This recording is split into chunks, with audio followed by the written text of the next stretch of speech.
Assalamualaikum warahmatullahi wabarakatuh.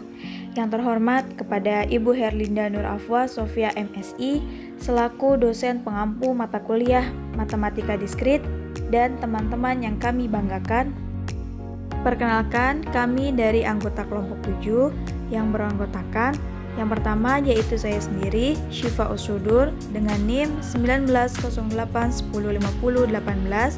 Yang kedua ada Inka Hakimah dengan NIM 1908105029. Kemudian yang ketiga ada Endah Tri Lestari dengan NIM 1908105026. Dan yang terakhir ada M Hadi Nur Zaman dengan NIM 1908105032. Di sini kami akan menyampaikan materi tentang tree atau bahasa Indonesianya yaitu pohon. Nah, submateri yang akan kita bahas yaitu yang pertama definisi tree, kemudian yang kedua rooted tree, yang ketiga sifat-sifat dari tree, kemudian yang keempat binary search tree, sama yang terakhir yaitu decision tree. Langsung saja pada pembahasan yang pertama yaitu tentang definisi tree atau pohon. Pohon atau tree telah digunakan sejak tahun 1857 oleh matematikawan Inggris yang bernama Arthur Cayley untuk menghitung jumlah senyawa kimia. Pohon atau tree ini juga bisa digunakan untuk menulis silsilah keluarga. Nah, pohon atau tree merupakan graf yang tak berarah terhubung yang tidak memuat sirkuit sederhana. Jadi, dapat disimpulkan bahwa pohon adalah suatu graf yang banyak verteksnya sama dengan n dalam kurung n lebih besar dari 1 jika graf tersebut tidak mempunyai lingkar atau cycle free dan banyaknya rusuk dalam kurung n dikurangi 1 dan juga graf tersebut terhubung. Untuk hubungan antara pohon, titik, dan rusuk dapat dinyatakan banyak rusuk sama dengan banyak titik dikurangi banyak pohon. Langsung saja kita melihat contohnya. Di contoh tersebut terdapat gambar yaitu G1, G2, dan G3. Dari diagram pohon G1, G2, dan G3 di atas dapat diketahui bahwa jumlah pohonnya ada 3, yaitu G1, G2, dan G3. Pada G1 jumlah titiknya ada 7 dan jumlah rusuknya ada 6. Pada G2 jumlah titiknya 12 dan jumlah rusuknya 11. Kemudian pada G3 jumlah titiknya ada 11 dan jumlah rusuknya 10. Jadi titik seluruhnya adalah kita jumlahkan jumlah titiknya yaitu 7 ditambah 12 ditambah 11, maka hasilnya adalah 30. Kemudian jumlah dari banyak rusuk seluruhnya yaitu dengan menjumlahkan 6 ditambah 11 ditambah 10, maka hasilnya adalah 27 dan banyaknya pohon adalah 3. Sehingga, masukkan dalam rumus yang tadi yaitu banyak rusuk sama dengan banyak titik dikurangi banyak pohon, maka menjadi 27 sama dengan 30 dikurangi 3. Baik, materi selanjutnya mengenai rooted tree atau pohon berakar. Pohon berakar adalah sebuah pohon di mana ada satu simpulnya yang dikhususkan dari simpulnya dan simpul tersebut disebut dengan akar atau root. Dan jalur-jalurnya digambarkan menjauh dari akar. Derajat masuk simpul akar adalah 0. Derajat masuk simpul-simpul lainnya adalah 1. Daun atau simpul terminal adalah simpul yang mempunyai derajat keluar 0. Sedangkan cabang atau simpul dalam adalah simpul yang mempunyai derajat keluar bukan 0. Setiap simpul pada pohon berakar dapat dicapai dari akar dengan sebuah lintasan tunggal. Lintasan dalam pohon berakar selalu berasal dari akar atau dari atas ke bawah. Sebuah pohon tak berakar dapat diubah menjadi pohon berakar dengan cara menetapkan sebuah simpulnya sebagai akar. Perhatikan contoh yang ada pada PPT. Terdapat contoh pohon. Simpul Pi1 adalah akar. Simpul Pi4, Pi5, Pi6, pik 7 dan pik 8 derajatnya adalah 1. Jadi titik-titik tersebut merupakan daun. Titik pik 1, pik 2, dan pik 3 derajatnya masing-masing lebih dari 1. Maka titik-titik tersebut merupakan titik cabang. Dalam pohon berakar terdapat istilah-istilah. Perhatikan gambar pohon pada gambar. Yang pertama, istilah pertama adalah anak. B, C, dan D merupakan anak-anak dari simpul A. Lalu yang kedua ada orang tua, yang dimana simpul A dikatakan orang tua dari simpul B, C, D. Yang ketiga itu ada lintasan. Lintasan sederhana tunggal atau simpul jalur simpul. Lintasan dari A ke J adalah A, B, E, J. Lintasan mempunyai panjang, yaitu banyaknya jalur yang dilalui dalam lintasan. Panjang lintasan dari A ke J adalah 3. Yang keempat itu saudara kandung, yang dimana simpul-simpul yang mempunyai orang tua yang sama. F adalah saudara kandung E, tetapi G bukan saudara kandung E, karena orang tua mereka berbeda. Yang kelima yaitu derajat. Derajat sebuah simpul adalah jumlah upah pohon atau jumlah anak pada simpul tersebut. Derajat A adalah 3, derajat B adalah 2, derajat D adalah 1, dan derajat C adalah 0. Jadi, derajat yang dimaksud di sini adalah derajat keluar. Lalu, yang selanjutnya yaitu derajat maksimum dari semua simpul merupakan derajat pohon itu sendiri. Pohon di atas berderajat 3. Yang selanjutnya itu daun, di mana simpul yang berderajat 0 atau tidak mempunyai anak disebut daun. Simpul H, I, J, F, C, L, dan M adalah daun. Lalu yang selanjutnya itu cabang atau simpul dalam, di mana simpul yang mempunyai anak disebut simpul dalam. Simpul B, D, E, G, dan K adalah simpul dalam. Yang selanjutnya itu aras atau level. Aras dari akar adalah 0. Yang selanjutnya yaitu tinggi atau kedalaman. Aras atau level maksimum dari sebuah pohon berakar. Aras maksimum dari suatu pohon disebut tinggi atau kedalaman pohon tersebut. Pohon di atas mempunyai tinggi 4. Materi selanjutnya mengenai sifat-sifat tree atau pohon. Misalkan G adalah V, E adalah graf tak berarah sederhana dan jumlah simpulnya N. Maka semua pernyataan di bawah ini adalah ekivalen. Pertama, G adalah pohon. Yang kedua, G pasang simpul dari G terhubung dengan lintasan tunggal. G terhubung dan memiliki M sama dengan N-1 buah sisi. Yang keempat, G tidak mengandung sirkuit dan memiliki M sama dengan N-1 buah sisi. Yang kelima, G tidak mengandung sirkuit dan penambahan satu sisi pada graf akan membuat hanya satu sirkuit. Yang terakhir yaitu G terhubung dan semua sisinya adalah jembatan.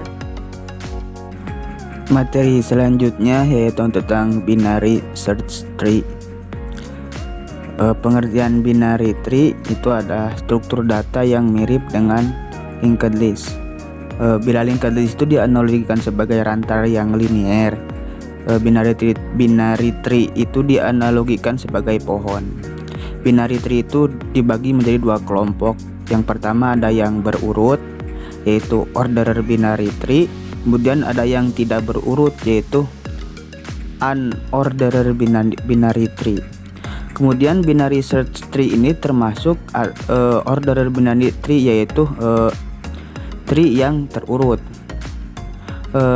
Proses pengurutannya atau sorting dan pencariannya searching dapat dilakukan bila data yang sudah tersusun dalam struktur binary data BST. Agar dapat benar-benar tersusun dalam binary strukturnya, dua aturan yang harus diterapkan dalam binary search tree. Aturan yang pertama yaitu semua data di bagian kiri subtree dari node T selalu lebih kecil dari data node tree itu sendiri. Sedangkan di bagian kanannya dari subtree yaitu node T-nya selalu besar atau sama dengan data dalam node T. Agar lebih memahami tentang binary search tree, kita lanjut ke contohnya. Di sini ada contoh, diketahui sederetan data 5, 3, 7, 1, 4, 6, 8, 9. Maka pemasukan data tersebut dalam struktur data binary search tree langkah per langkahnya sebagai berikut. Yang pertama kita ambil 5 itu sebagai root, di mana root ini akan mempengaruhi ke data selanjutnya. Dimana kalau data selanjutnya lebih besar apakah lebih kecil nanti akan disimpan di sebelah kiri atau kanan. Kita masukkan yang pertama 5 itu sebagai root, kemudian 3. Karena 3 itu lebih kecil daripada 5, maka 3 kita disimpan di simpul kiri. Kemudian karena masukkan 7. Karena 7 lebih besar daripada root yaitu 5, maka 7 di sebelah kanan simpul 5. Kemudian kita masukkan data yang 1. Karena 1 ini lebih kecil daripada 5, maka penelusuran ke sebelah kiri. Karena di sebelah kiri sudah ada daun dengan nilai 3 dan 1 itu lebih kecil daripada 3, maka 1 ini disimpan di kiri, sebelah kiri simpul 3. Kemudian pemasukan data 4. Karena data 4 ini lebih kecil daripada 5, kemudian di sebelah kiri sudah ada daun 3, maka 4 kita simpel di kanan simpul 3 karena 4 ini lebih besar daripada 3. Langkah selanjutnya yaitu pemasukan data 6. Karena 6 ini lebih besar daripada 5, maka 6 kita simpel di bagian kanan. Dan karena di kanan sudah ada daun 7, maka 6 dan 6 itu lebih kecil daripada 7, maka 6 kita simpan di kiri simpul 7. Dan langkah selanjutnya itu pemasukan data 8. Karena 8 lebih besar daripada 5, kita simpan di bagian kanan. Dan karena di kanan sudah ada 7, maka 8 kita simpan di bawah 7. Dan karena 8 itu lebih besar daripada 7, kita simpan di kanannya. Langkah selanjutnya itu pemasukan data 9. 9 itu lebih besar daripada 5, kemudian lebih besar daripada 7, lebih besar daripada 8. Dan 9 itu kita simpan di bawah 8 di kanan. Mungkin ada pertanyaan, kenapa gak bisa disimpan di kiri 8 yang 9 itu? Karena perlu diketahui bahwa binary search tree itu hanya memiliki 2 anak atau 2 cabang. Jadi tidak boleh ada 3 cabang. Maksimal itu memiliki 2 cabang. Mungkin cukup sekian penjelasan dari saya. Semoga dapat dipahami. Materi pembahasan yang selanjutnya yaitu mengenai decision tree, yang artinya pohon keputusan. Pohon keputusan ini merupakan suatu metode klasifikasi yang menggunakan struktur pohon, di mana setiap node atau simpulnya merepresentasikan atribut, dan cabangnya merepresentasikan nilai dari atribut, sedangkan daunnya digunakan untuk merepresentasikan kelas. Node teratas dari decision tree ini disebut dengan root. Menurut Breiman et al. 1984 menyatakan bahwa metode ini merupakan metode yang sangat populer untuk digunakan karena hasil dari metode yang terbentuk mudah untuk dipahami. Dinamai pohon keputusan karena aturan yang dibentuk ini mirip dengan bentuk pohon. Pohon dibentuk dari proses penyortiran rekursif biner dalam kelompok data, sehingga nilai variabel respon di setiap kelompok data membuat hasil penyortiran menjadi lebih homogen. Konsep dari pohon keputusan adalah mengubah data menjadi decision tree dan aturan-aturan keputusan. Manfaat utama dari menggunakan pohon keputusan adalah kemampuan untuk menyederhanakan proses pengambilan keputusan yang kompleks, sehingga pembuat keputusan dapat menafsirkan solusi untuk masalah. Nah, di sini ada contoh decision tree mengenai pair production rate atau yang artinya tingkat produksi air mata. Pembahasan yang selanjutnya yaitu jenis-jenis node decision tree. Yang pertama itu ada akar. Akar merupakan node teratas atau disebut dengan root. Tidak ada input pada simpul ini dan tidak ada output. atau bisa memiliki output lebih dari satu. Yang kedua ada internal node. Internal node ini merupakan node percabangan. Hanya ada satu input dan setidaknya dua output di node ini. Dan yang ketiga daun, yang merupakan node akhir atau terminal node. Hanya ada satu input dan tidak ada output atau simpul akhir pada simpul ini. Yang selanjutnya yaitu tahap pembentukan decision tree. Yang pertama itu konstruksi pohon, diawali dengan pembentukan akar yang terletak paling atas, kemudian data dipecah menggunakan atribut yang cocok untuk digunakan sebagai lembar. Yang kedua, pemangkasan pohon atau tree pruning, yang artinya mengidentifikasikan dan membuang cabang yang tidak diperlukan pada pohon yang telah terbentuk. Ini karena pohon keputusan yang dibuat bisa besar, sehingga dapat disederhanakan dengan pemangkasan berdasarkan nilai kepercayaan atau level kepercayaannya. Penamaan pohon dilakukan selain mengurangi ukuran pohon untuk juga mengurangi tingkat kesalahan prediksi dalam kasus-kasus baru dari hasil pemecahan, split, dan larutan. Yang ketiga, pembentukan aturan keputusan. Artinya membuat aturan keputusan dari pohon yang telah dibentuk. Aturannya bisa dalam bentuk if, then, atau jika, maka, yang diturunkan dari pohon keputusan dengan menelusuri dari akar ke daun. Untuk setiap node dan cabang, jika ditentukan, maka nilai seed dimasukkan. Setelah semua aturan dibuat, aturan dapat disederhanakan atau digabungkan. Ada kelebihan dan kekurangan dari decision tree. Kelebihannya yang pertama, integrasi yang mudah ke dalam sistem basis data. Yang kedua, memiliki akurasi yang baik. Yang ketiga, dapat menemukan kombinasi data yang tidak terduga. Yang keempat, area keputusan yang sebelumnya kompleks dan sangat global dapat dibuat lebih sederhana dan lebih spesifik. Yang selanjutnya, dapat menghilangkan perhitungan yang tidak diperlukan. Karena dengan metode ini, sampel hanya diuji berdasarkan kriteria atau kelas tertentu. Dan yang terakhir, dengan pemilihan fitur yang fleksibel dari node internal yang berbeda, fitur yang dipilih membedakan kriteria dari kriteria lain di node yang sama. Adapun kekurangan dari decision tree yaitu yang pertama, tumpang tindih terjadi, terutama ketika sangat banyak kelas dan kriteria digunakan. Ini juga dapat menyebabkan waktu keputusan yang lebih lama dan memori yang dibutuhkan. Yang kedua, akumulasi jumlah kesalahan dari setiap level dalam pohon keputusan besar. Yang ketiga, kesulitan dalam merancang pohon keputusan yang optimal. Dan yang keempat, hasil kualitas keputusan yang diperoleh dengan metode pohon keputusan sangat tergantung pada bagaimana pohon itu dirancang.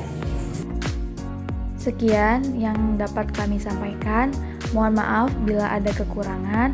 Wassalamualaikum warahmatullahi wabarakatuh.